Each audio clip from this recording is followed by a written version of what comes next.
Boa noite a todos. Meu nome é Daniela, hoje serei eu que vou fazer a palestra para vocês. O tema desta noite é a última ceia, o encontro com Jesus. Eu acho que é bem propício porque nós estamos na Semana Santa, onde foi a sexta-feira da Paixão, a última ceia foi na quinta-feira e amanhã nós vamos comemorar a Páscoa, que é a ressurreição de Jesus.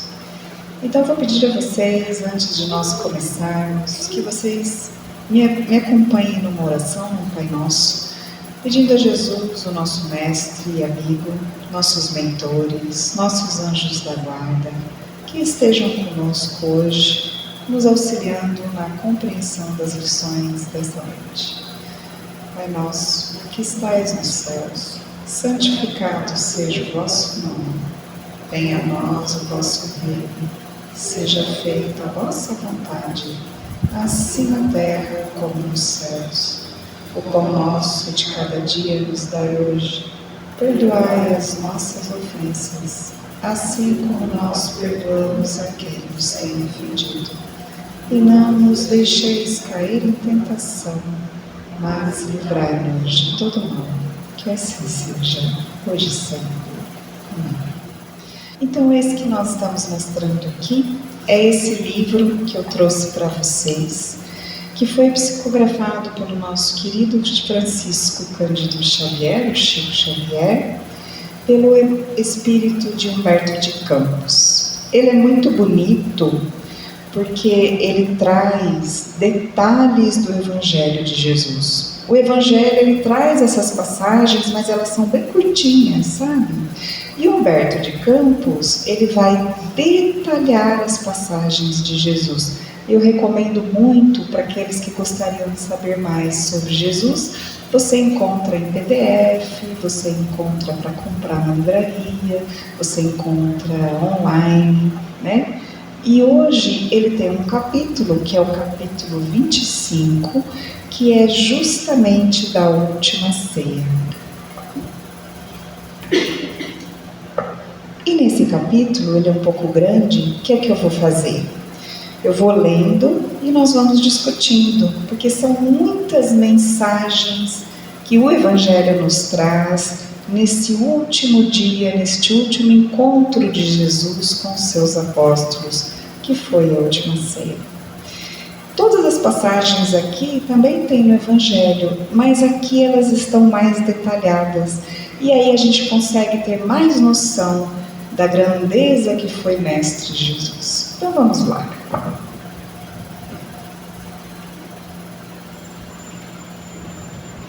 Reunidos os discípulos em companhia de Jesus, no primeiro dia das festas da Páscoa, como de outras vezes, o Mestre partiu o pão com a costumeira ternura.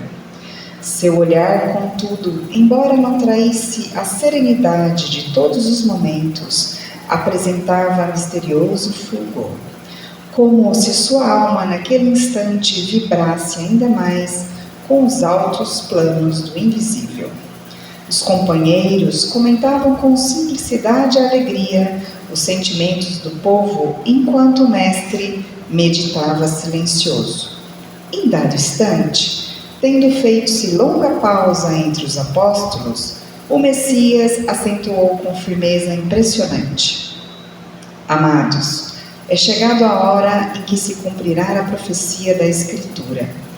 Humilhado e ferido, terei de ensinar em Jerusalém a necessidade do sacrifício próprio, para que não triunfe apenas uma espécie de vitória tão passageira quanto as edificações do egoísmo ou do orgulho humano.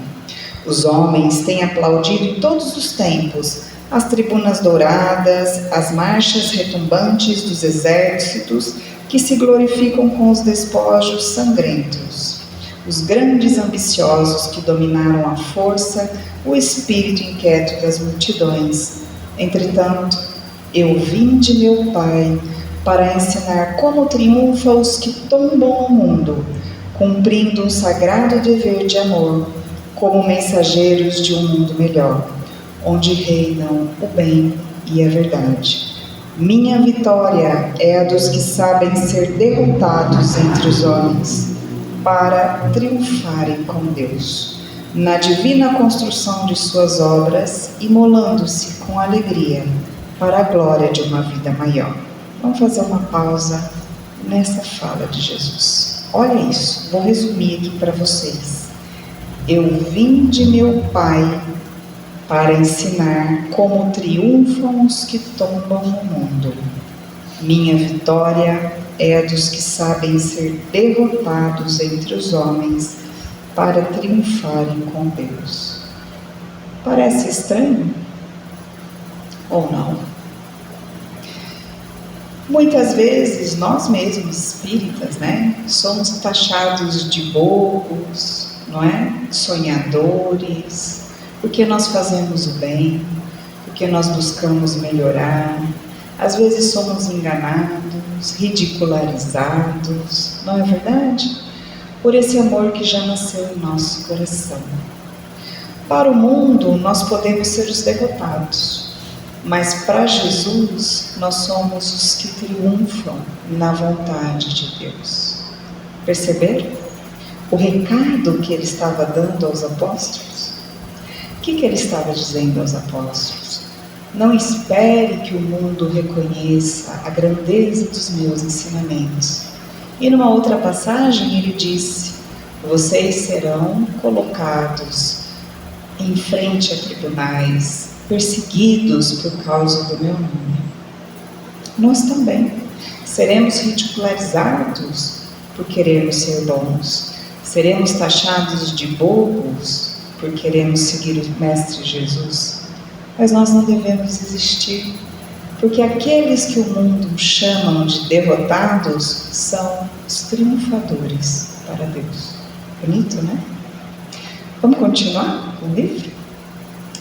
Ante a resolução expressa naquelas palavras firmes, os companheiros se entreolharam ansiosos. O Messias continuou: não vos perturbeis com as minhas afirmativas, porque em verdade um de vós outros há de me trair. As mãos que eu acariciei voltam-se agora contra mim. Todavia minha alma está pronta para a execução dos desígnios de meu Pai. A pequena assembleia fez-se lívida. Com exceção de Judas, que entabulara negociações particulares com os doutores do templo, faltando apenas o ato do beijo, a fim de consumar-se a traição. Ninguém contava com as palavras amargas do Messias. Penosa sensação de mal-estar se estabelecera entre todos. O filho de Iscariotes fazia o possível por dissimular as suas angustiosas impressões, quando então os companheiros se dirigiram ao Cristo com perguntas angustiosas. Quem será o traidor? Disse Filipe, com estranho brilho nos olhos. Serei eu, indagou André ingenuamente. E por fim Tiago disse: mas afinal, em voz alta, onde está Deus que não conjura semelhante perigo? Perceberam a mudança de entonação?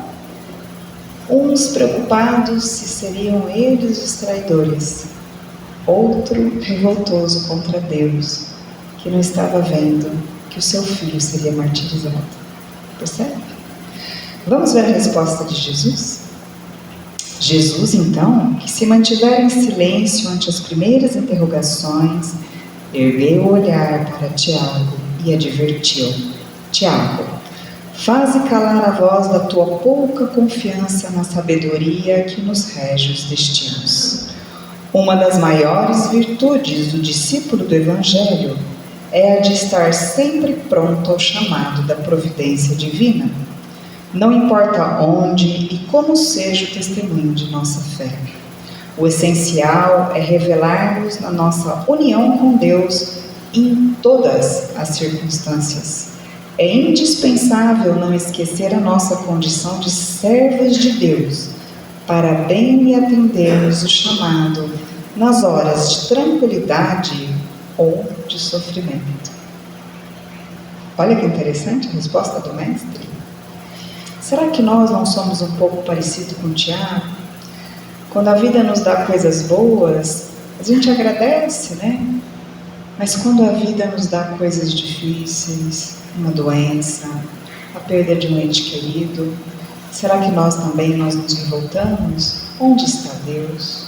Quando nós ligamos a televisão e vemos essas guerras infundadas, a morte de crianças, idosos, animais, florestas inteiras derrubadas pela ganância do homem, nós não nos perguntamos: o que Deus faz? Qual é a resposta do Mestre? Não importa onde e como seja o testemunho de nossa fé, o essencial é revelarmos a nossa união com Deus em todas as circunstâncias. É indispensável que atendemos o chamado, tanto nas horas de tranquilidade quanto de sofrimento. O que é isso? É fé. É a fé. Nós devemos ter fé, mesmo olhando hoje tudo o que está acontecendo no nosso planeta, nós devemos ter fé. Devemos nos levantar e falar com atitude, sim, mas não com revolta. Jesus nunca incitou a revolta, mas ele foi firme na sua palavra, foi firme nos seus ensinamentos e nunca questionou a Deus. Ele foi tentado no deserto. Na cruz ele disse: Pai, por que me abandonastes? No momento de dor, quando enfim ele pediu para que os seus perseguidores fossem perdoados, não havia mais momento de dúvida. No Monte das Oliveiras, naquela mesma noite, ele disse: Pai, afasta de mim este cálice, mas que não seja feita a minha vontade, mas a tua. Porque a grandeza de Jesus é justamente mostrar que se pode matar o corpo físico, mas nunca a alma. Percebe? Vamos continuar? A esse tempo, havendo-se calado novamente o Messias, João interveio perguntando: Senhor, compreendo a vossa exortação e rogo ao Pai a necessária fortaleza de ânimo, mas por que motivo será justamente um dos vossos discípulos o traidor da vossa causa? Já nos ensinastes que para se eliminarem do mundo os escândalos, outros escândalos se tornam necessários, porém, ainda não pude atinar com a razão de um possível traidor em nosso próprio colégio de edificação de amizade. Era João indignado. Como que um apóstolo que seguia Jesus poderia traí-lo? Vamos ver o que Jesus lhe respondeu. Jesus pousou no interlocutor os olhos serenos e acentuou: Ouve, João. Os desígnios de Deus, se são insondáveis, também são invariavelmente justos e sábios. O escândalo desabrochará em nosso próprio círculo bem-amado, mas servirá de lição a todos aqueles que vieram depois de nossos passos no divino serviço do Evangelho. Eles compreenderão que para atingirem a porta estreita da renúncia redentora, hão de encontrar muitas vezes o abandono, a ingratidão e o desentendimento dos seres mais queridos. Isso revelará a necessidade de cada qual firmar-se no seu caminho para Deus, por mais espinhoso e sombrio que ele seja. Olha que bonito isso. E não foi assim? Na sexta-feira ele não foi sozinho ao Gólgota para ser crucificado? Qual foi o único apóstolo que ficou ao lado dele? Vocês se lembram? Foi justamente João. E as mulheres, Maria e todo o seu séquito de mulheres. Todos os apóstolos, à exceção de João, saíram correndo. Pedro negou 3 vezes. Lembram disso? O que ele está dizendo aqui? O caminho é nosso, é individual. Muitas vezes nós vamos sofrer a recusa até mesmo dentro da nossa família.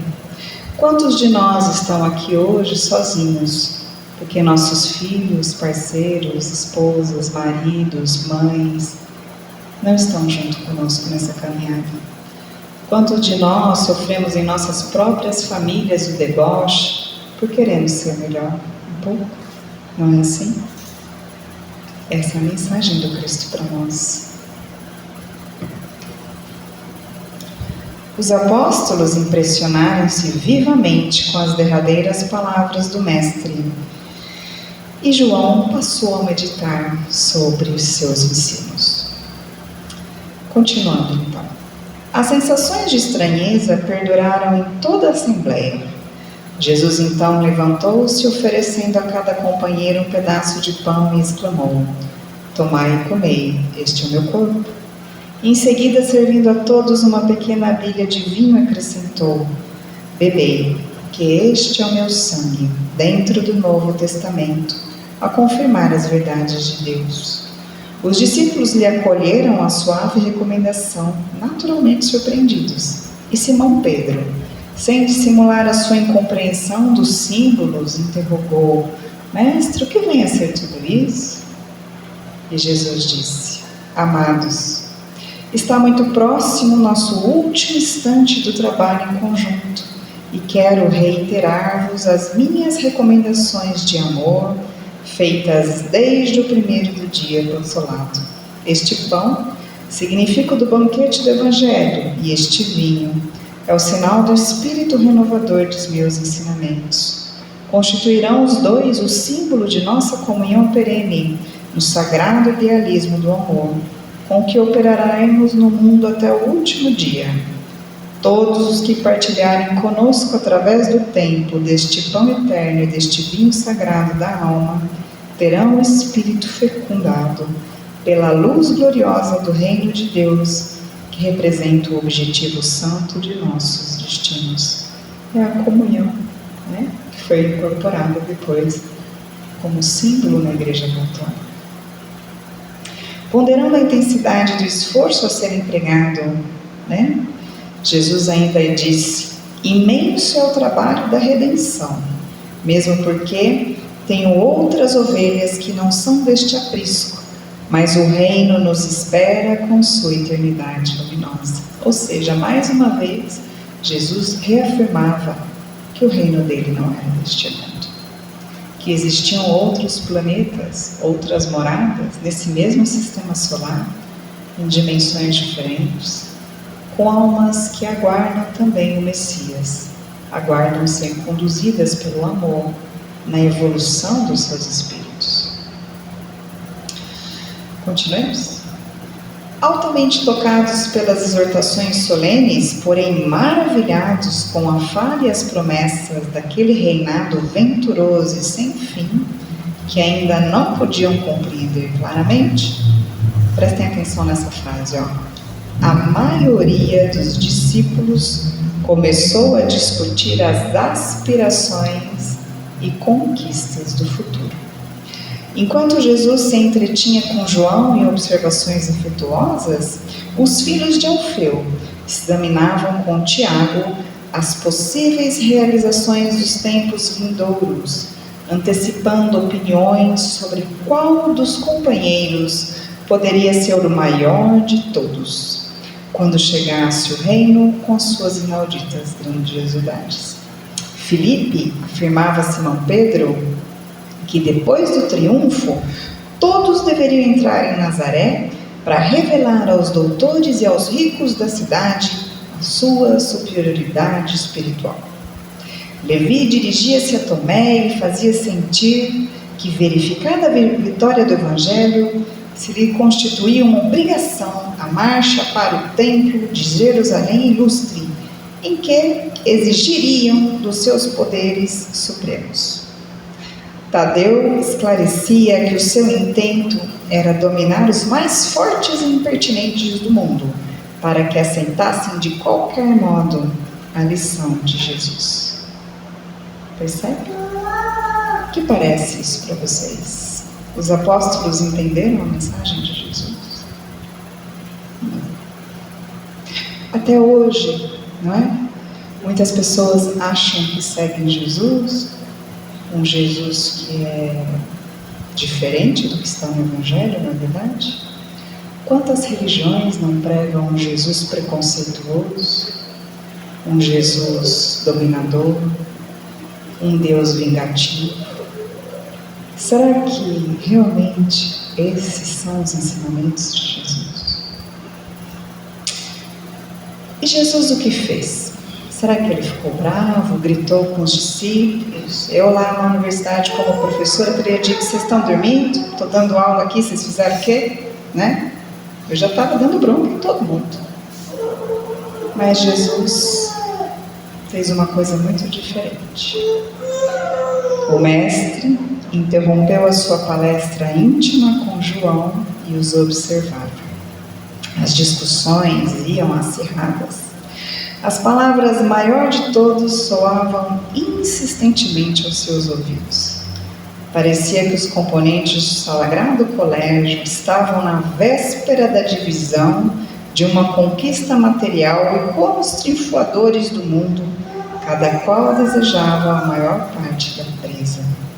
Com exceção de Judas, que se fechava num silêncio sombrio, quase todos discutiam com veemência.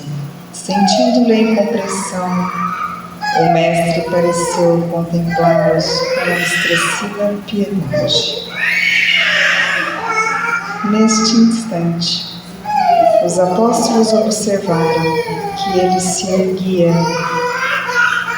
e, com o espanto de todos, despiu a túnica singela e cingiu-se com uma toalha em torno dos rins, à moda dos escravos mais íntimos. E como se fossem dispensáveis as palavras naquela hora decisiva da exemplificação, tomou de um vaso de água perfumada e, ajoelhando-se, começou a lavar os pés dos discípulos. Ante o protesto geral, em face daquele ato de suprema humildade, Jesus repetiu o seu imorredor ensinamento: vós me chamais de mestre, Senhor, e dizei bem, porque eu sou.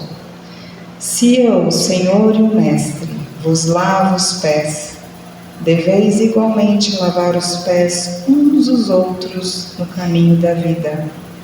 Porque no reino do bem e da verdade, o maior será sempre aquele que se fez sinceramente o menor de todos. A lição da humildade não precisou de nenhuma palavra, só da exemplificação do Mestre de Jesus.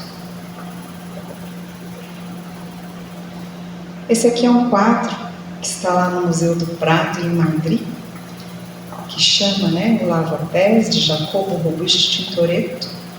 Nós vemos Jesus ali lavando os pés dos seus apóstolos, num exemplificando de que ele, que era o mestre, o Senhor, não se sentia superior a nenhum dos seus apóstolos. Ao contrário, ele não os abandonou. Apesar deles não terem entendido o seu ministério, apesar deles não terem entendido as suas pregações, Jesus nunca os abandonou, não é? E, continuando um pouquinho, vamos ver um pouquinho dessa humildade, Nós temos lá o orgulho e a humildade no capítulo do Evangelho segundo o Espiritismo. Eu vou ler só uma frase para vocês, que é muito interessante. Diz assim: a humildade é uma virtude bem esquecida entre vós. Os grandes exemplos que foram dados são bem pouco seguidos, e todavia, sem a humildade, podeis ser caridosos para com o vosso próximo? Claro que não, porque sem esse sentimento que nivela os homens, dizei-lhes que são irmãos, que devem se entreajudarem e os conduz ao bem. Sem a humildade, vos adornais de virtudes que não tendes, como se trouxesses um vestuário para esconder as deformidades de vosso corpo. Recordai Jesus, aquele que o salva. Recordai a sua humildade, que o fez tão grande e o colocou acima de todos os profetas. Vamos ver essa frase?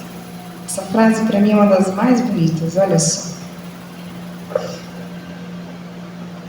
sem a humildade vos adornais de virtudes que não tendes. Olha lá, como se trouxesses um vestuário para esconder as deformidades do vosso corpo.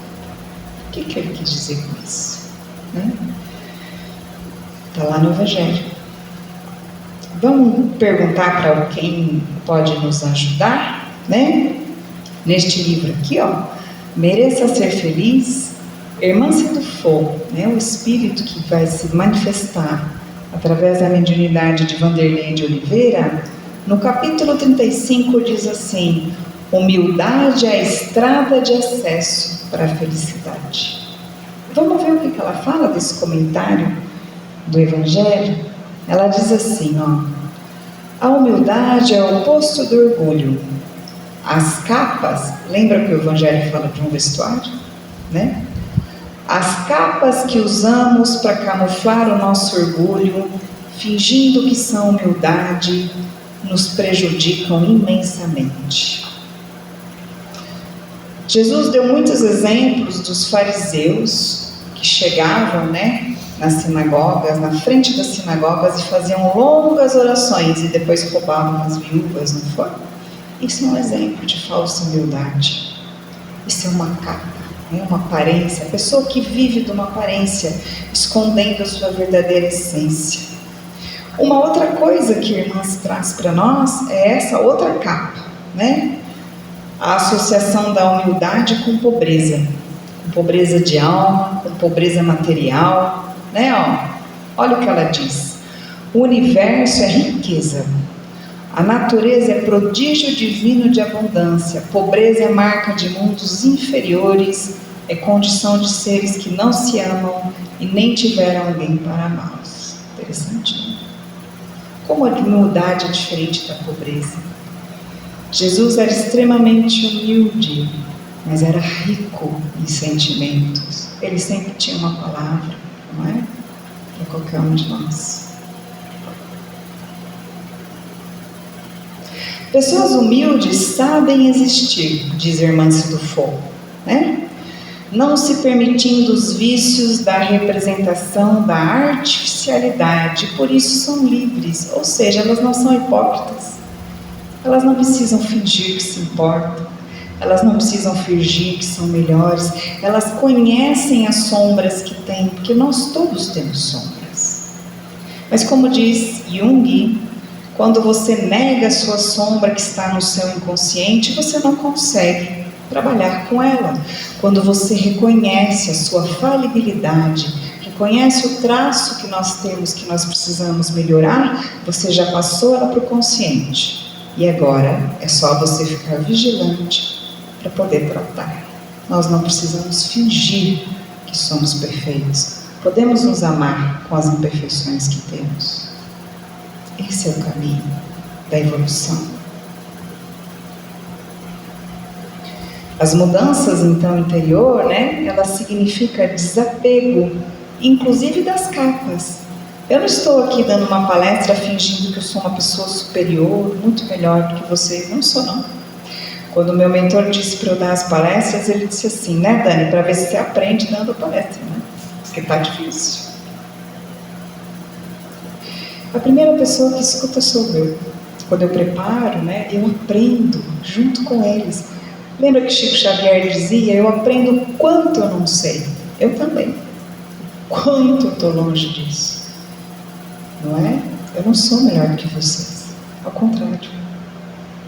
Eu sou igual a vocês. Para que nós usamos capas? Por que os hipócritas usam capas? Porque eles querem esconder essa parte falível, Porque eles querem esconder as insatisfações, as revoltas, as inseguranças, que vamos dizer assim, uma linguagem mais popular. Porque pega mal falar que eu sou falível, que eu sou invejosa, que eu sou preconceituosa, entendeu? Mas se você não olhar o seu preconceito de dentro, como você vai mudar? Se você não transformar a sua raiva em atitude, como você vai mudar? Se você não transformar a sua inveja em capacitação para você melhorar, como que você vai mudar isso? Não é? Se eu esconder, não vou resolver. Então as capas nos adoecem.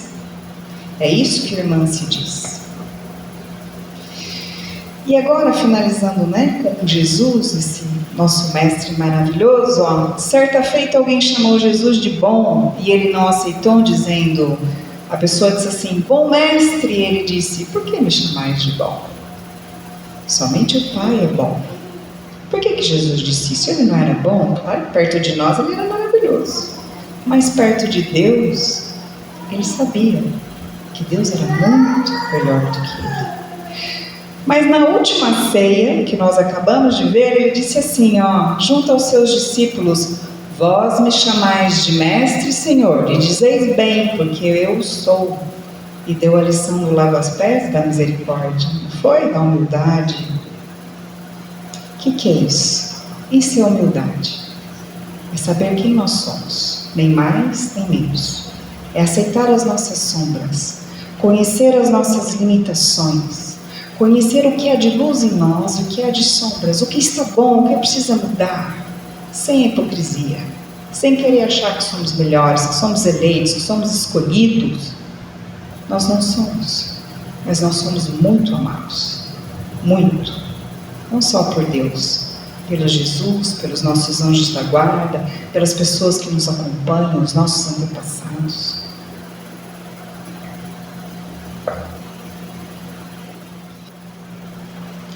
E eu encerro essa palestra com um convite dele, que amanhã vai ressuscitar, vai lembrar que nós somos seres eternos, vai lembrar que nós vivemos na morada de Deus, vai lembrar que nossas almas são partículas de Deus, que nós somos luz, que nós não somos limitados a esse corpo físico.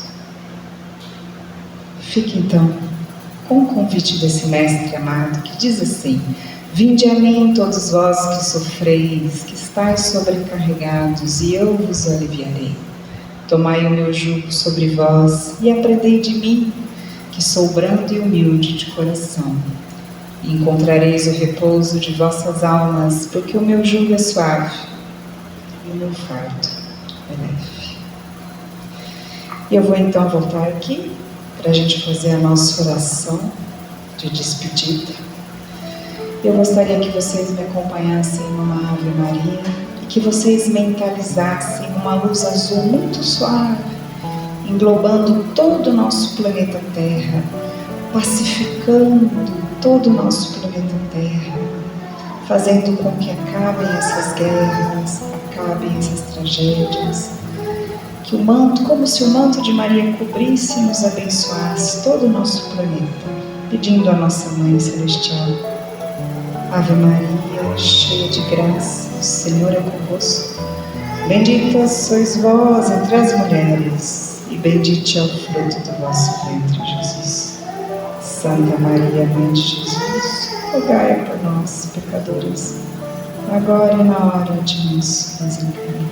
Que assim seja. De sempre. Uma feliz Páscoa a todos, uma boa semana, e que Jesus esteja sempre vivo em seus corações. Muito obrigada.